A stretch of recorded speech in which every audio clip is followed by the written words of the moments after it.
Всім привіт! Вже п'ята доба триває оборона України.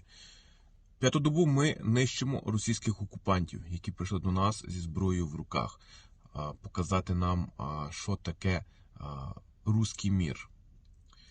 Що я вам скажу? Руський мір. Іди нахуй! Ми вас будемо палити, ми вас будемо нищити.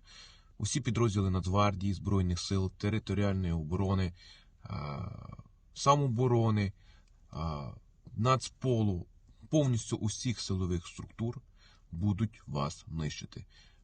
Цивільні вас будуть палити коктейлями. Вам не буде прихистку ніде. Ми ніколи цього не пробачимо. Пам'ятайте це. Ви вже побачили, що це не 14 рік. Це не та армія, яка була тоді. Вас наїбали.